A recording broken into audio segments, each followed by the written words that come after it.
This is the Redmi 10, an affordable yet substantial upgrade to the Redmi 9 before it. And when I look at this device amongst many other brands in the same category, I can't help but marvel at how Xiaomi is able to deliver such a phone with standout features at a hard to believe price point. But before we begin, if you're not yet subscribed to my channel, consider hitting the subscribe button and turning on notifications so you're notified when I upload a new video.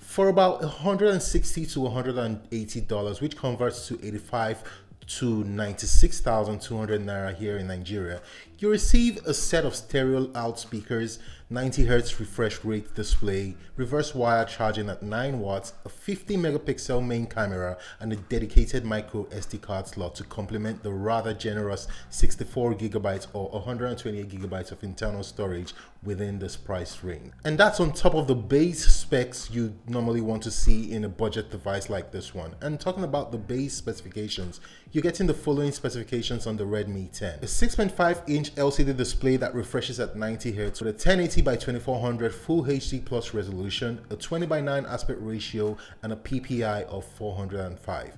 The Redmi 10 also houses an Octa-core MediaTek Helio G88 12nm processor, a Mali G52 MC2 GPU, 4 or 6 gigabytes of RAM depending on the model you go for, and you also get 5000 mAh battery with 18-watt fast charging and 9 watts of reverse charging. Fun fact here, this is actually the first MediaTek Helio G88 powered smartphone on the market. Who knew that?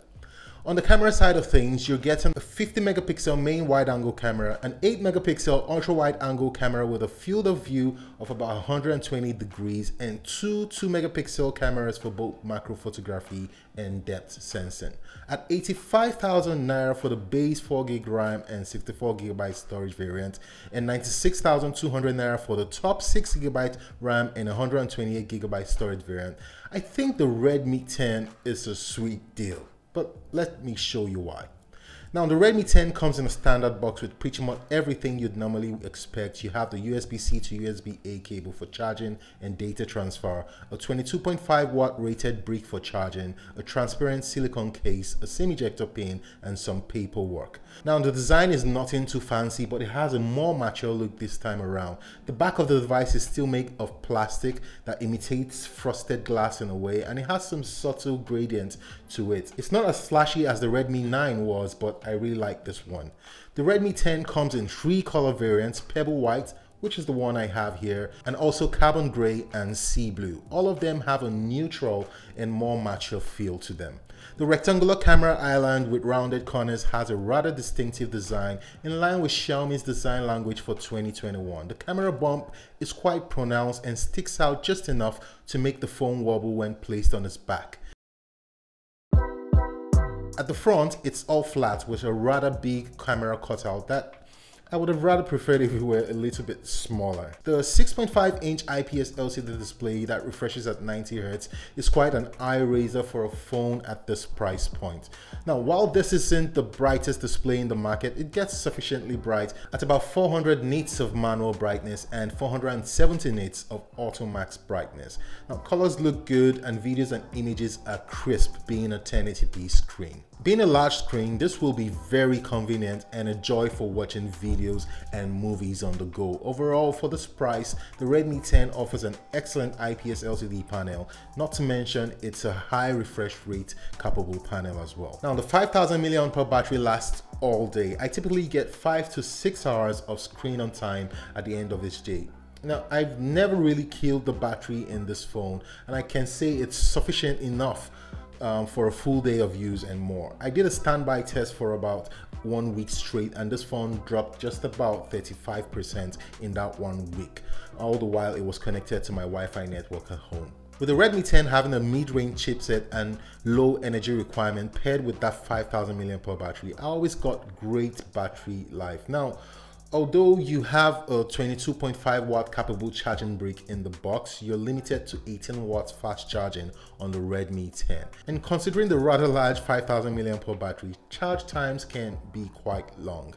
I was able to charge from 0 to 100% in about 2 hours. There are some extra benefits with the Redmi 10, things like dual external speaker system, an IR blaster, a 3.5mm earphone port, and other features that you'd find deep in the software. Software on the Redmi 10 is pretty clean and smooth. We have MIUI 12.5 based on Android 11, and it's the typical MIUI that you know and love.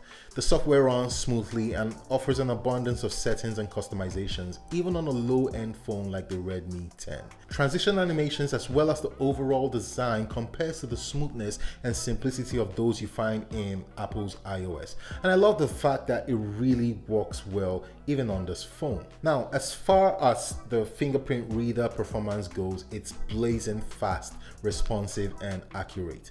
For accidental misreads that often happen with phones carrying a side-mounted fingerprint reader, MIUI has a solution here. You can set the unlock method to require that you press down on the power button, and only then does it start to read your fingerprint.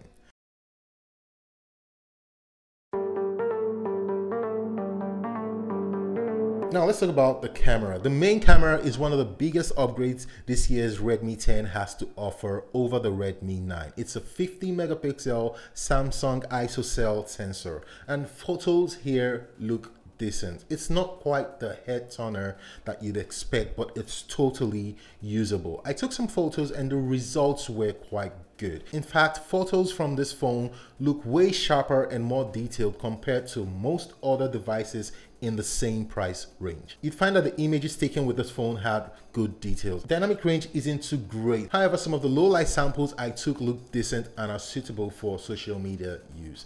And that's not something you typically see in a phone within this price tag. Now, the 2 megapixel macro shooter lacks proper autofocus, and images from this sensor is quite usable, but it's far from some of the other macro shots you see in the bigger and the way more expensive camera. But again, you're supposed to expect that from a smartphone at this price point.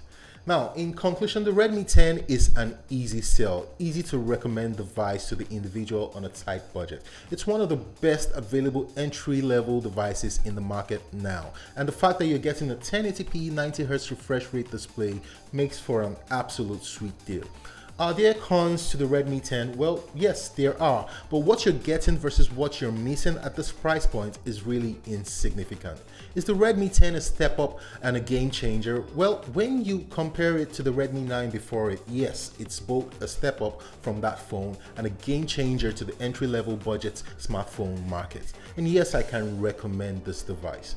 Guys, if you have any questions about the Redmi 10, please leave them in the comment section below and I'll respond to every one of your comments. Don't forget to subscribe to my channel if you're not yet subscribed, and turn on notification and like this video. Thanks for watching, and I'll see you in my next video. Cheers.